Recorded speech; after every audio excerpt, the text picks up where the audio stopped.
जय माई की, जय श्री महाकाल, हर हर महादेव। एक छोटी सी वीडियो और मैं आपको बना दे रहा हूँ वशीकरण के ऊपर।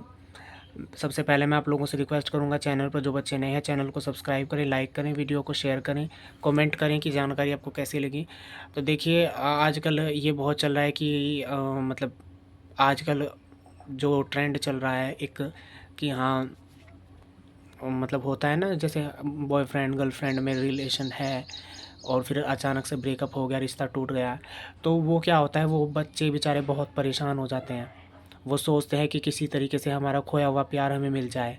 हमें हमारे बॉयफ्रेंड ने या गर्लफ्रेंड ने ब्लॉक कर दिया तो वो अनब्लॉक कर दे, हमें कॉल कर ले, हमसे बात कर लें। एक व्यक्ति परेशान है, दूसरे ने छोड़ दिया, है ना। तो क्या आपने कभी इस बात पे गौर किया कि उसने क्यों छोड़ा आपको, या क्यों आपसे बात करनी बंद की? मुद्दे पे आ जाते हैं।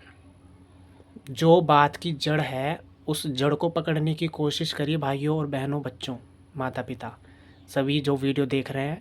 वीडियो को ध्यान से सुने, मैं बोलने की कोशिश क्या कर रहा हूँ, आप लोगों को समझाना क्या चाहता हूँ। देखिए, सबसे पहली बात तो ये है कि जो वशीकरण है आज के टाइम में उसका इतनी मान्यता नहीं है, इतना प्रभाव नहीं है। पहली बात तो यही है। ऐसा नहीं मैं कह रहा कि ये होता नहीं है, होता है।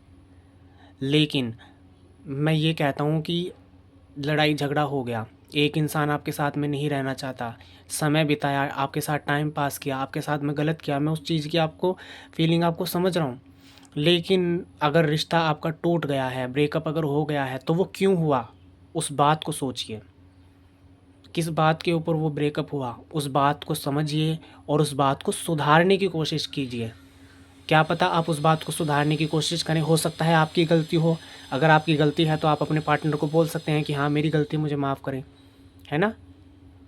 ऐसा नहीं होता कि बिना रीज़न के ब्रेकअप हो जाता है, कुछ ना कुछ रीज़न तो ज़रूरी होता है। ठीक है, अब कुछ लोग बोलेंगे कि अपना निजी स्वार्थ की वजह से हाँ हम हमारे साथ में ऐसा हो गया। तो आजकल वे जो ये गर्लफ्रेंड्स और बॉयफ्रेंड्स वगैरह जो होते हैं, ये आजकल इस चीज़ का शिकार हो जाते हैं कि हाँ ऑनलाइन पैसा दे दीजिए आपका काम हो जाएगा। और फिर पैसे लेने के बाद या तो उनको ब्लॉक कर दिया जाता है या फिर उनसे और पैसे की डिमांड की जाती है कि भाई इतने में तुम्हारा काम नहीं होगा और डाल दीजिए।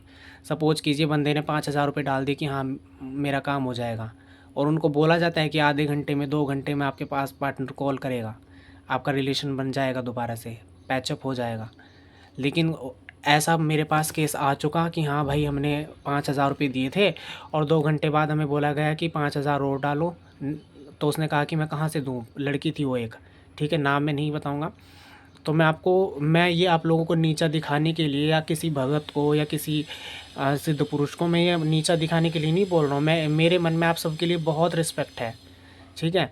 लेकिन मैं ये नहीं कह रहा कि सारे ही गलत हैं या सारे ही सही हैं, ठीक है। आप सब मेरे लिए बहुत पूजनीय है, रिस्पेक्टेड हैं, सभी माँ के भगत हैं, तांत्रिक हैं, सभी मेरे लिए बहुत पूजनीय हैं। मेरा किसी के मान को हानि पहुँचाना नहीं है, बिल्कुल भी किसी के मान सम्मान को ठेस पहुँचाना नहीं है। बट जो मेरे मेरे सामने जो आया, जिससे मेरी बात हुई, उसने बताया ऐसे कि भाई 5,000 हमसे ले लिया, बोला कि 2 घंटे में काम हो जाएगा। फिर उसके बाद जब काम नहीं हुआ तो उसको बोला गया कि और पैसे दो, नहीं दोगे तो मैं ऐसा कर दूंगा कि तेरा बॉयफ्रेंड तो मर जाएगा 2 दिन के अंदर अंदर। और बेचारी बच्ची रोती रोती परेशान होती होती बोली मेरे से कि अब मैं क्या करूं। तब मैंने उसको बोला, क्यों भाई, जब तुमने 5,000 रुपये उसको दिए थे, किसी को भी दिए, तो तूने मेरे से पूछ के दिए थे पैसे। जब तूने मुझसे पूछा नहीं पैसे देने के लिए, तो फिर मैं अब जब तू वो और ज़्यादा मांग रहा है तो मैं क्या करूँ इस चीज़ में। ना तो मैं पहले तेरे बीच में था, ना मैं अब तेरे बीच में हूँ। जो तूने किया है भाई तू संभाल अपने आप, है ना। तो इस तरीके केसेस बहुत देखने में आते हैं। आप प्लीज़ पागल मत बनिए किसी के चक्कर में। या तो अगर आप सच में ही, जैसे हस्बैंड वाइफ का केस है, तो उसमें भी हम यही जोड़ देते हैं कि भाई किसी का घर ना टूटे, है ना। और माँ भगवती के दरबार में जब बच्चे आते हैं, भगत लोग हैं, साधक लोग हैं, तांत्रिक लोग हैं, अच्छे लोग हैं, तो भाई वो रिलेशन पति पत्नी का बना देते हैं, ठीक है। चाहे वशीकरण से करें या कुछ और उपाय से करें, तो उनके रिश्ते बन जाते हैं, क्योंकि भाई यही रहता है कि रिश्ता ना टूटे, शादीशुदा कपल है, ठीक है। लेकिन जो अनमैरिड हैं, गर्लफ्रेंड बॉयफ्रेंड हैं, वो आजकल इस चीज़ के बहुत शिकार हो रहे हैं, बहुत जल्दी हाइपर हो जाते हैं, टेंशन में आ जाते हैं, जो मर्जी वो करने के लिए तैयार हो जाते हैं। तो भाई प्लीज़ ऐसे मत किया कीजिए आप। प्लीज़ मैं यही कहूँगा कि एक बार उस चीज़ पे जोर दे लीजिए कि किस वजह से आपका रिश्ता टूटा है, किस वजह से आपके पार्टनर ने आपको ब्लॉक किया या बात करनी बंद की। हो सकता है आप उस चीज़ को सुधारने की कोशिश करें तो आपका रिश्ता दोबारा से बन जाए, है ना। उस चीज़ पे आप जोर कीजिए, ना कि वशीकरण पे जोर कीजिए। वशीकरण पे जोर मत दीजिए।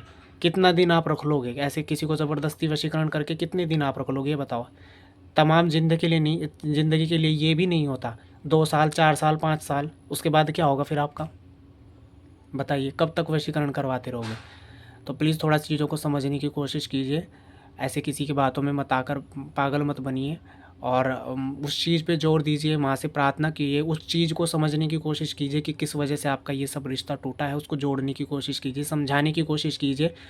जो बातें गुस्से में नहीं होती वो प्यार से बात करके सुलझा के हो जाती हैं, ठीक है? और इंसान अगर रिश्ता बचाना चाहे तो उसको झुकना भी पड़ता है, माफ़ी भी माँगनी पड़ती है ना? ऐसे होता है। तो मेरी दी हुई जानकारी आपको कैसी लगी प्लीज़ ज़रूर बताइएगा, और जय माता दी सभी को, जय श्री महाकाल।